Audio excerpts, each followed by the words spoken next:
Check it out, check it out, y'all. Check it out. Check it out, check it out, y'all. Check it out. Hey, y'all. What's up? What's good? How y'all doing? I'm your host, Coco.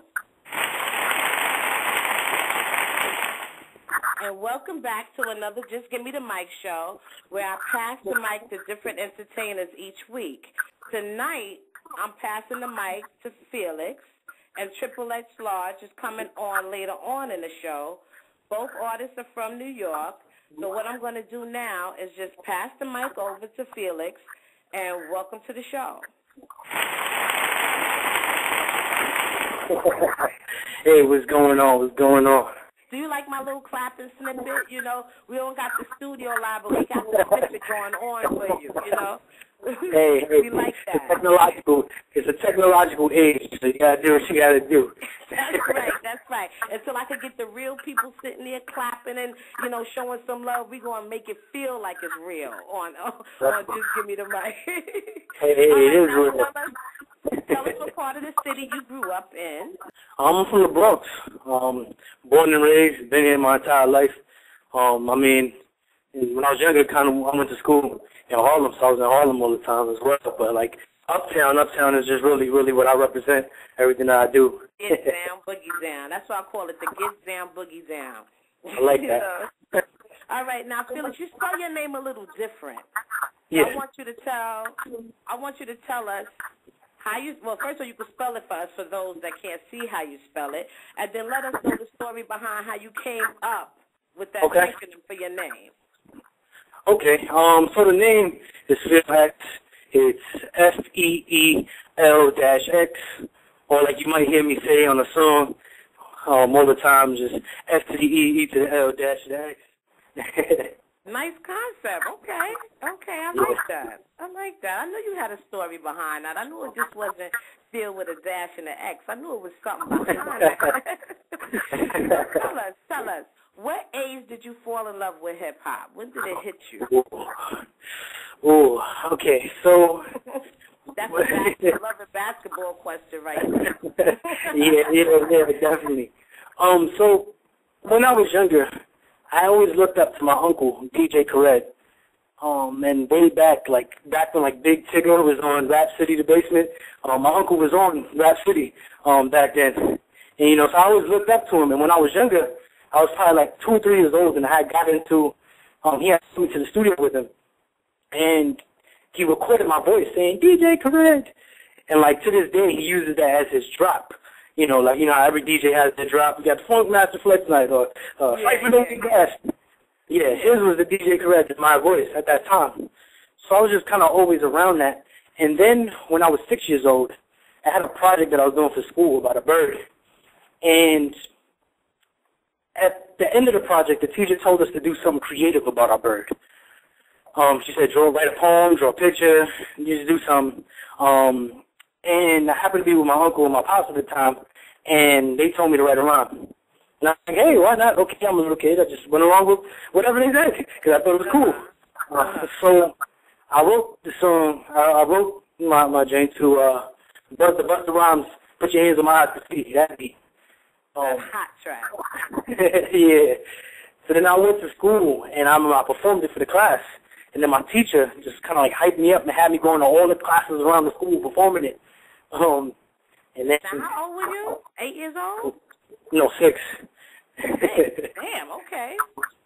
Yeah, so, and then, I mean, I've had many influences, but that was the very beginning of what you see now. 6 years old, okay. You wasn't shy to go around to the different rooms and do your thing. You just jumped up there and got it in? Yeah. I mean, the thing was, is also at the time, I was going to a talented and gifted school, so I was always, like, acting on stage, in the band. Later on, I was in the art room all the time, so I was just always used to kind of being in front of people. Okay. But yeah. All right, so that was really nothing for you at that time. Yeah, I mean, it's got even better for that. Yeah, but I mean, when you grow up and you see people just do it so naturally, then it's like, okay, what is it? It's my turn now? You know what I mean? You just jumped up there like, okay, because you're used to it, and that's the norm, so that's cool. I love when children from young get over that stage fright, or they're not shy. They just get up there and do what they do because that could be a big obstacle. You can have all the talent in the world, but if you don't know how to project it, or if nobody teaches you how to project it from young, you end up stymieing yourself, or you end up having that challenge all the time, or that stage fright when, that's good that you had the chance to learn that from early, not to even think about that, just worry about what you got to do and get up there and do it, So that's cool. So who were some of your major influences of your music? The crazy thing about my music and my sound, you'll hear me diversely go across the charts because I was always in an artistic environment. And because I was in an artistic environment, like, although hip-hop became, like, the forefront of everything I was doing, because that's where the strongest influences laid, I also had influences like, I mean, come on, who wasn't inspired by Michael Jackson? I mean, it's like inspired by Metallica. I'm inspired by Garth Brooks. My mom always used to play like old freestyle music in the car when I was a kid, and I memorized all those songs to this day. Like, I think about like, I'm gonna do a freestyle project one day. Then like my real hip hop rap influences, of course, especially when I talk about like my persona and what I want to portray and the message I want to put out there to the public, that really has to be like Pac. Tupac is just a revolutionary, just a genius, and just somebody who socially changed this country. True. So Pac is somebody I look up to. As far as like the complexity of the concepts, got to be like Nas. As far as like just having fun with my rhymes and like playing around with like rhyme schemes and different lyrical content, Eminem, I listen to Pun. Like, Pun's flow was like the most ridiculous of all time. And coming up, those are probably like some of my strongest influences. And then performance-wise and just kind of the passion, I gotta say like DMX. DMX is somebody who really, really influenced me as a hip-hop artist. Wow. Yeah, I ended up actually, like at the end of the show, usually I go out with a track, and I actually picked something from him to play later on tonight. He kind of hit me today. Somebody was playing something. I was walking down the street, and I heard a song coming out, the radio, and I was like, damn, I ain't hear that song in so long. I said, I got to play some DMX tonight. I haven't heard him in quite we haven't heard nothing. You don't even hear, like, really too much of his old school on the radio, like you do a lot of other artists, but he's still out there. He's definitely still, has an influence on the younger artists that's coming out today, even though he's not still getting the same airplay he got when he was hot. But you still have those that be like, look, I got to, sample something or listen to DMX every once in a while. So, but, all right, well, let's get into your label. Tell us a little bit about your label. Label. Okay, so it's a funny story going about the label. From a young age, because I had an older cousin named Jay Sanchez, he was running an independent label named Trackwork. And I was 13 years old, and I was around him, and he was teaching me how to use the MPC and make beats on the MPC and stuff like that. And he just always kind of instilled and kind of put this idea out about just being independent and being underground and kind of just like learning the business. So from back then, like I already had that concept in my head. And when I was 13 years old, I was in 8th grade, and I said, you know what? I don't care about going to get signed to a label. I'm going to create my own label. So by the time I was in high school, I had created something called The Works Records, and we would literally we would record at my house, and we would go and we'd sell CDs out the lockers. We went to like open mics, went to like little showcases from times like 14, 15, and we were selling CDs from back then. So that was the label. But then as I got older, I started learning more and more and more about marketing and more about how to target a certain demographic and how to put together the legal paperwork and how to fully create a company, create a brand. Okay. And the Works Records, like, it molded and it evolved because I wasn't thinking about just, okay, I want to be a rap artist. I had so many artistic influences, and then when I was 16 years old, I started working with a company named Kids Creative. And what Kids Creative did was, over the summer, in 6 weeks, we created a play from scratch with children from the age of about 5 to 12 years old. And I mean, we did everything from like created music for the play, recorded the music, shot videos, costume design, set design, everything was from scratch. Even the storyline was made up by the kids, and we scripted it. So being in that environment just like exploded me artistically, because my mind started saying, hey, well, I don't need to just do music. I can direct plays, and I can video edit, and I can design clothing, and I can do this and do that. And then I met my partner in our clothing brand, Lethal Inspiration, Squeaks. And Squeaks wanted to do clothing. So I started doing that, and I started meeting more people.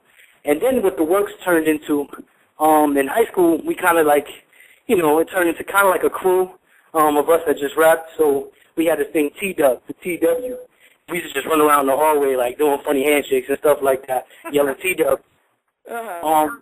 But then T-Dub turned into an acronym, which is the Dominant Underground Brand, which is something I'm creating now that will put together young artists, entrepreneurs, and freelancers, also that we can create a collective pool of resources in a market in order to launch each other's products.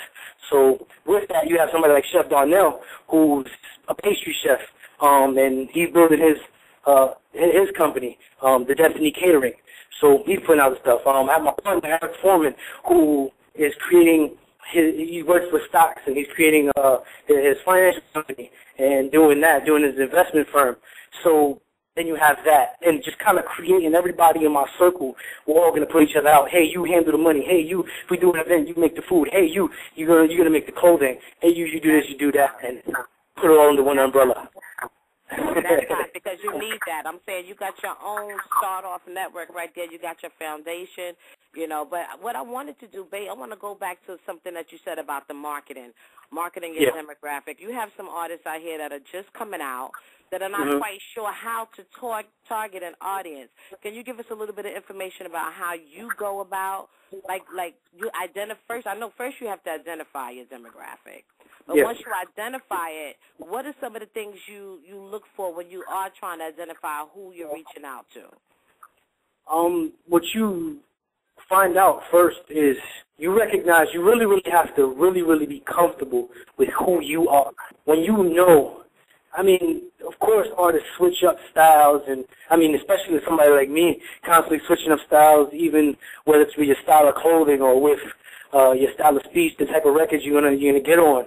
Once you really understand who you are, then you're gonna understand who will like your music or who is most likely gonna be receptive to the artwork that you're putting out.